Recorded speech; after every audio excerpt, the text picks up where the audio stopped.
Hey, I'm Jess from Win Win, Hey, I'm Alana from Win Win. and today we're going to go over 13 bits of advice we would give to someone who is fresh and new in the industry. So, the first point that we've got to go across is not everyone is your friend. um, do your job, go home, don't get involved in all the politics. Don't worry if you feel like someone's being rude to you or get involved in all the petty stuff that can happen on site.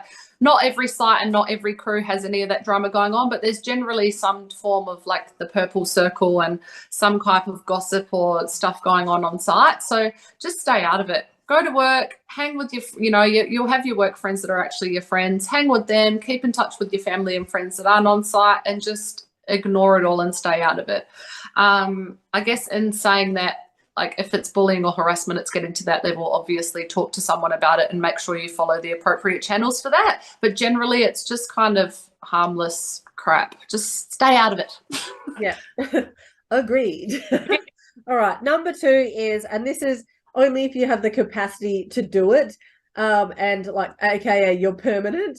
I always say take your own pillows, your sheets, your towels if you can, and store them in your locker. Like, I know it sounds like a lot of stuff to take to site, but it's creature comforts that can make the difference between your swing or not, right? And like, I don't know about you, and no offense to all the housekeepers who may be watching this, but seriously, I've gone to sites before, and the very first thing that I always did was rip the pillowcases, the doona covers, the sheets off, and I was like sometimes completely and utterly horrified by what was underneath them. I'm talking like sweat soaked pillows, like just like period blood. Sorry, I shouldn't. Yeah, hairs, like all this gross stuff. And like, like the cleaners and the laundry stuff, they do the best that they can, but sometimes some things can potentially, being understaffed or whatever, go through to the keeper. So what I'd suggest is, and what I always did when it was possible, take my own stuff, especially your pillow. Those things are rank, and look, they don't, like, yeah, they don't get changed as often as they should be. So yeah, that's what I would say. Anything about that, Jess? Yeah, just take look, if you have the capacity to take your own stuff, obviously it's going to be a pain if you're lugging them up every time if you don't have a room or a locker you can store stuff in. But Yeah. honestly, it's worth it. Like, what else do you need to take? A few gym clothes and your work stuff. Like, it's definitely having your own nice towels and your own sheets and stuff that you know that you have washed, and you can get into bed with a peace of mind knowing that you're not laying in someone else's filth. Yeah, Is the best. Yeah. definitely. And if you can't do that, check your stuff before you Yeah. get into bed. Yeah. And if it is, let's say, completely disgusting, and it shouldn't be, like, you wouldn't give that to your dog, go and get in contact with the catering staff. Have a nice, polite chat to the admin and say, can you please send the manager over here, or the cleaning supervisor, or the cleaners? Where can I get some sheets that don't have period blood on them? Oh, Yeah, sorry, I'm sorry. I've legit come across that, and I was next level disgusting. So that's my tip for you if you're going to site for the first time. like that for the period. Yeah, it's anyway. Oh, Moving great. right along. Um, so the next point that we want to talk about is save your money and have an exit plan. Obviously, some people go in and they say, right, I'm going to do FIFO for 2 years. I'm going to save this amount of money. I'm going to get out. Other people kind of go in and it's their long-term job and they want to, they don't always have goals. Set those goals. Set up your bank accounts so that you have one account that all your expenses are going out of, and then you have another account, and then always have your savings and everything completely separate. Also, don't blow money on site. So many people you see, especially fresh people on site, like newbies, young people generally, you can tell they come to site and they're broke as, and they're like, they never have beers, and then they get their first pay, and then they're just, woo, like at the shop, buying this, buying that, buying snacks. Just save your money. You honestly, there's buying beers really if you drink, even though you can only buy 4 now, so you shouldn't be blowing too much. You really shouldn't be spending money on anything else like smokes and alcohol. Which shouldn't, like, you shouldn't really be spending money if you don't do either of those things. You should be able to go to site for a couple of weeks and really not spend a cent. Like, I used to go sometimes a 2 or 3 or 4 week swing, and I'd spend like $100. Like, Yeah. just save money. Have a goal, make sure, especially if you're not enjoying it and you do have that goal to get to, having that goal and seeing that and working towards that will really help you get through those kind of hard weeks. If you're sick, or if you know you want to be home, or you're missing out on something, you just really have to have a focus and save. Yeah, Anything. definitely. And I say, look, every single person has something amazing that they're put on this earth to do. And like, work out what your side hustle is. Like, seriously, the only reason why you are watching this right now is because this was my side hustle that's turned into a full-on company right now. So like, this was what I was doing when I was on the mines, like helping other people to get jobs. And like, legit, everyone has something awesome that they can do, whether it's like some sort of random little business or whatever it might be. Sure, you might be the sort of person where you're going to be going to FIFO, you love it, you love driving trucks, and that is going to be your job for the rest of your life. Sure, but for I'm not speaking properly at the moment. For the vast majority of people, FIFO will not be the be all and end all. So make sure you're saving that money. If you have read The Barefoot Investor, one of the greatest, like a really fantastic and easy to manage like way is to get everything set up so it's automatically deducted, right? If you're on that big FIFO cash and you've just come from a job where, let's say, you're earning $800 a week and now you're earning like 1,500, that additional money, try to put it aside and live within your means. If you're doing FIFO, that means you got 2 weeks where basically you got the opportunity to spend nothing. So what are you doing with that cash? If you automatically deduct it and it's going into different bank accounts so you can't see it, that can be the quickest way to save a ton of cash really, really fast. So that's what I'll say to add to that one. Yeah, cool. All right. The next one is actually, this one goes pretty much hand in hand with that one. It's get a really good accountant or financial planner. Like, if you are new to the mining industry, guess what? You're in for a bit of a surprise. You're going to get smashed with tax like you've never seen before. And it can be extremely sucky. You get to, like, you know, the end of the year and you're like, hang on a minute. I just spent, like, you know, paid like the amount to, like, you know, have 4 dole bludgers, you know, to pay for four dole bludgers over the past year in tax. Like, it can be extremely disheartening. But money is not, your wealth is not determined by how much you make, it's determined by how much you keep. So there are ways in which you can salary sacrifice to get your tax rate down and increase your super, if that's your thing. You know, investments, houses, like stock, you know, shares, whatever it might be that you're interested in. Make sure you've got a good accountant who can help you to keep as much of your money as possible. That's what I'll always say to people. Yeah, definitely. Yeah. All right, Jess, number 5. Number 5 is kind of ties back into what we were talking about earlier, is don't take things personally.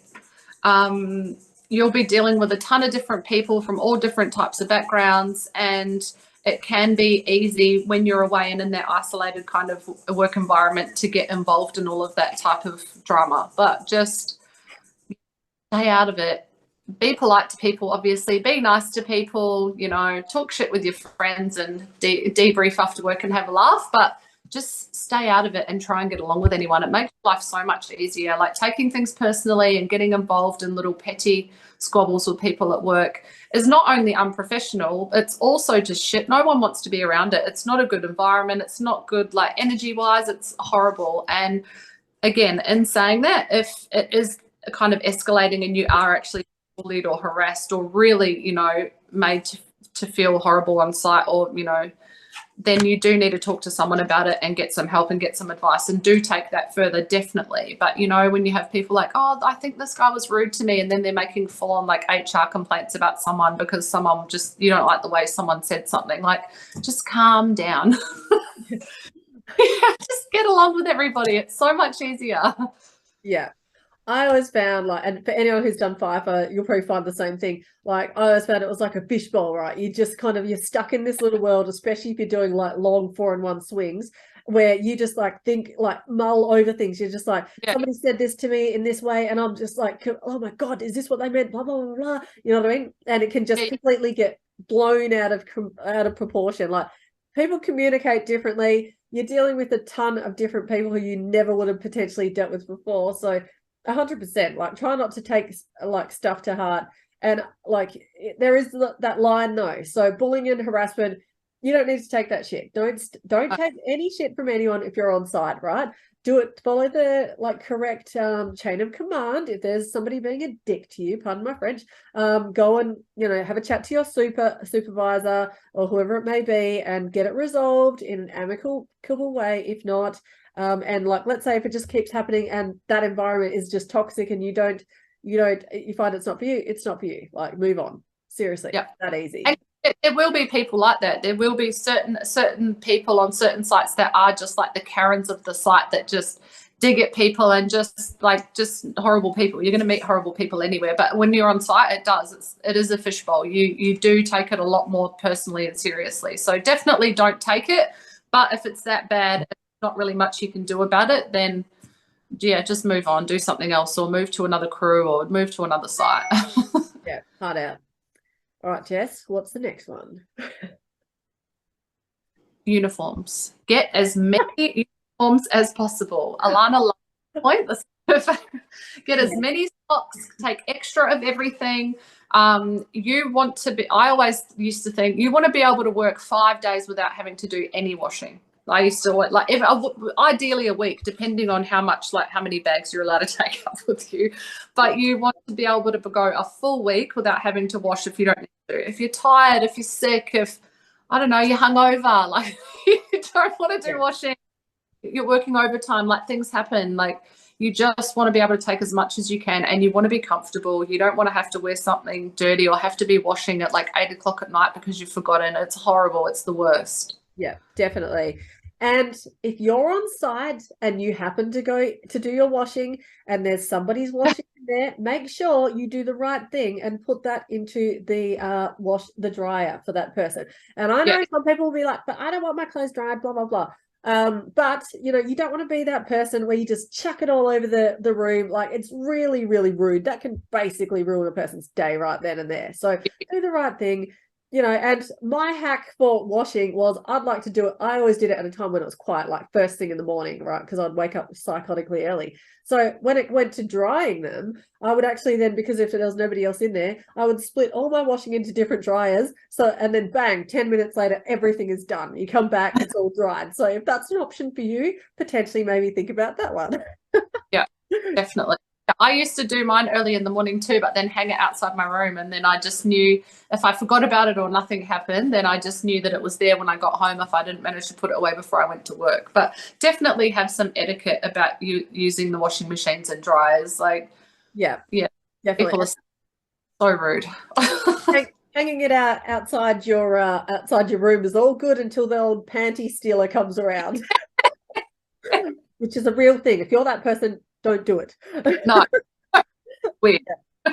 All right, the next one is number 8, and it is be nice to all of the catering staff, like the chefs, the cleaners, the administrators, the bus drivers, absolutely everyone. Firstly, you should be doing this anyway, right? I don't feel that I should be having to tell you this, but let's keep in mind, these are the people that can get you stuff and make your time up there a lot easier. Let's say if you want an extra towel or you want a broom so you can sweep out your room in between the cleans. If you want whatever, food, the chefs, firstly, they work harder than you and they're probably getting paid less than you, including the housekeepers, including anyone who's got a certain, I better not say that company, shirt on. So just be nice to them. Seriously, you should be doing it anyway, but they can be very helpful. Let's say if you lose your charge or you charge your breaks, there's no reason why the housekeeping supervisor might not have a couple of them spare. That happens all the time. So yeah, that's what I'll say with that one. Anything to add on that, Jess? Definitely. Basically they run your life. So it's your food, it's your shelter, it's everything that could be better they have control of. So be nice, be friendly. I got moved into a manager's room because I made friends with one of the girls who was a cleaning supervisor. My room was always immaculate. I had a queen size bed. I had a microwave, a TV. I was living in luxury. And goes the other way. When I was chefing, all of the guys and girls that were awesome to us and used to say thanks or buy you a beer at the wedding or just be friendly, man, we would give them we'd make our amazing meals for us on night shift for lunch at 1 a.m. We'd always save them awesome crib or cook them something if they came in late or sneak them beers if they missed the wet mess. I think, you just really need to think that anything in your little life outside of work, they can make better. So just be friendly and be nice. Yeah. Which Yeah. you should be doing that to people in like service jobs anyway, but just extra special. Just think of yourself. Yeah. Yeah. And just like, especially at Christmas time, no one wants to be up there at Christmas time. And like, look at the amazing like spreads that the chefs do. They go above and beyond, right? And 100%. like, you know, so does everyone. But like, seriously, be nice to them and say thank you and just, yeah, just whatever. The next point is find a positive hobby on site and try not to segregate yourself. So, you know, it's easy to get into that rut of just going to the wet mess every night, or going and eating dinner with your work crew and then going to the wedding, or just going and watching TV or doing something. But try and find something, whether Alana said it's getting your side hustle rolling, whether it's going to the gym or, you know, keeping in touch with your family. Just try and find something positive, whether it's like reading or you know, learning something online, or doing an online course, or watching all of our videos on YouTube at night. Try and find something. Yeah. Try and find something that's stimulating you and that's, you know, like filling your cup so that you're feeling good and you're feeling happy to be there. You're not kind of like, just, you know, coaxing through. Yeah, you've got about 3 hours after work, so make them count. You can go sit there and veg out and watch TV, or you could go out there and, like, you know, whatever, like do something that's positive for your mental state. So why not? Definitely.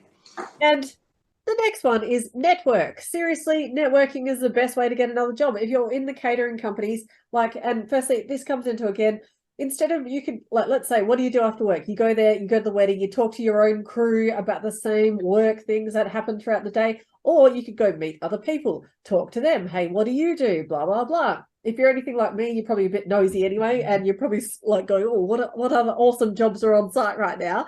And that's the best way to be able to network your way into another job. You never know who you might be talking to. So again, you know, go to your way, talk to other people, and, you know, you don't have to just stay there talking about, listening to the same old stories by the same people in your crew who you've just worked with for the last 12 hours. So that's how I got a better job, and that's how everybody does it. So yeah, if you want a utility role and then to move into something else, that's the quickest way to do it.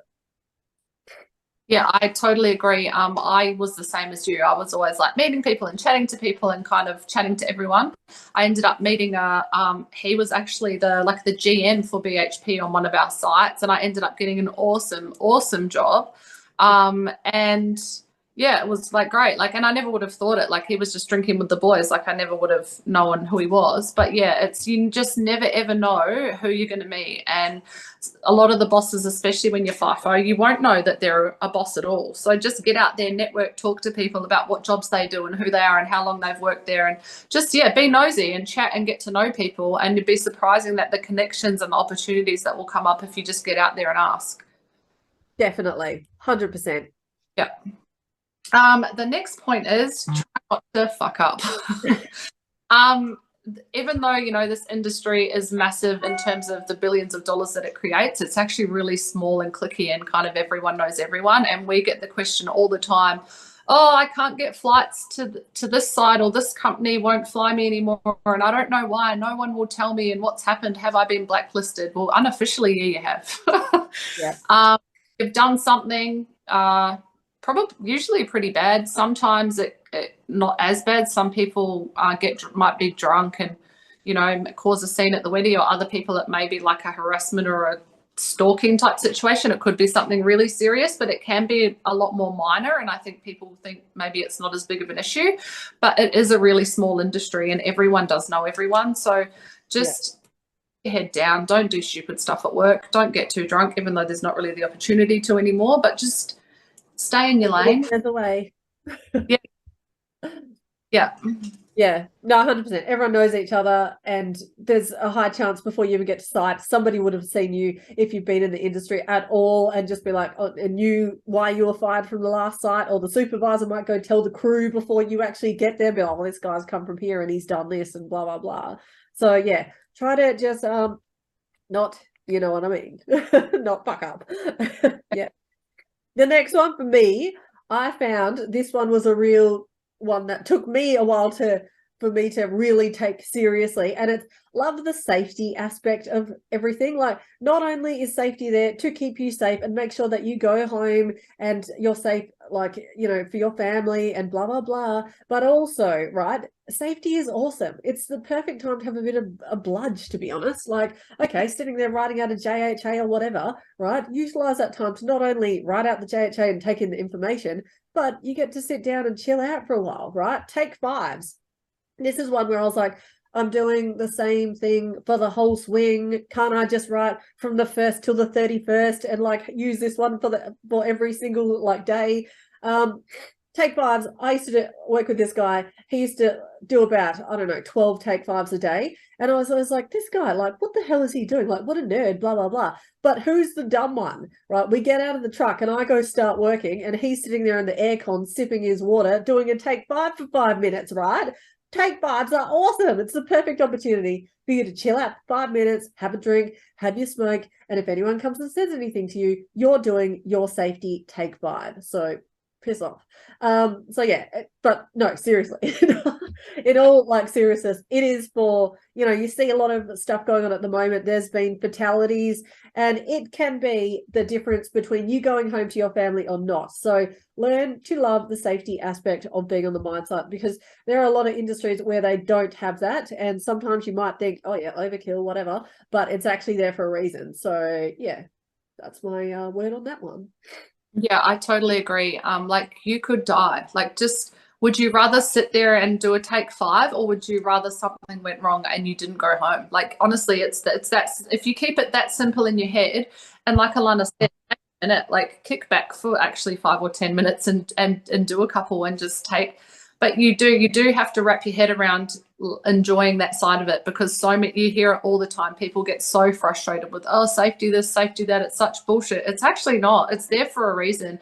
And there have been fatalities and people do die and have really, really serious injuries and they can't work again because they don't follow these simple rules. And just, yeah, definitely learn to love the safety. Yeah. Switch over to Telstra. That's it. That's all we need to say. Just switch to Telstra. Vodafone's going to get you nowhere. All the other smaller companies, you're not going to get any reception or service. Just switch everything to Telstra. Yep. Yep. I hate Telstra, just for the record. Unfortunately, they're the biggest network. So if you are going to site for the first time and you're unsure, switch to Telstra, because there could be a chance you go out to a site and next minute you have no service. So yeah, it's the unfortunate thing that everyone has to do. And last point is FIFO is not for everybody, right? Seriously, it's a hard industry. Your feet are going to feel like murder your first swing. Your first two swings are going to suck, most likely, right? You'll be like every night in your donga like stinks and is small and is cramped and loud, and like you can hear your neighbors doing things and whatever, and you'll be like, what am I doing, right? Seriously. It is not for everyone. Like I said, you're going to miss out on birthdays and Christmases, and you're going to be like, oh, you know, why am I doing this? You might go and, if you're working in the catering industry, and being like, hang on a minute, I'm doing all this work for what? $16 an hour it works out, or whatever it might be. So it can get a bit disheartening, right? So the main thing is, though, with this, if you get to that stage where you are dreading going on the plane, or you're up in the scenario and it's constantly going over your mind that, why am I doing this? Like, I hate this job. I don't like being out here. I need to, you know, be back with my family. As we all know, family breakups are other, like, you know, FIFO is an absolute murderer for family breakups. So your mental health and your family is not worth it. It's not worth any amount of money. I don't care if you get out there getting paid $300,000. If you're getting to the stage where you're wanting to, like, potentially considering harming yourself, it's not worth it. Quit it. There's no like, oh, you know, I'm a quitter because I can't hack it in FIFO. Like, it's not for everyone. Full stop. So yeah, that's the final bit of advice. Jess, anything to add on that? Yeah, I think no amount of money is worth feeling like that, or feeling horrible, or hating every minute of your swing, because not being able to go home at night and hating it is the worst. Not, you know, at least if you work a 9 to 5 and you hate it, you're home every night, you know, you can switch off, but you can't really do that there. And it can be very isolating for some people. So if you're not coping, you need to really communicate, especially with partners or family, you know, and yeah, it's not worth it. It's not for everyone. Not everyone is going to love it. Alana and I always bang on about how much we loved it, but not everyone is going to love it. Like, and I think it would be a lot different if you did have kids at home or partners at home, especially if things weren't going great because FIFO was really hard for you. So it's not worth it. If you're not enjoying it, don't keep doing it. It's, yeah, speak to someone, whether it's a mental health professional or whether it's EAP through work or a supervisor or someone, if you need to get home, like if you feel like you're struggling really badly while you're at work. But then, yeah, just do something else, find another job. It's not for everybody. And money is not going to mean anything if you're not there, or if, you know, your family's broken up, or no, not everyone can do it. Absolutely. So that's basically it. Those are our 13 tips for like what I wish I knew before I started working in the mining industry or construction or whatever. So yeah, hopefully you found this interesting. Subscribe to the channel and thanks for watching. Thank you. See ya.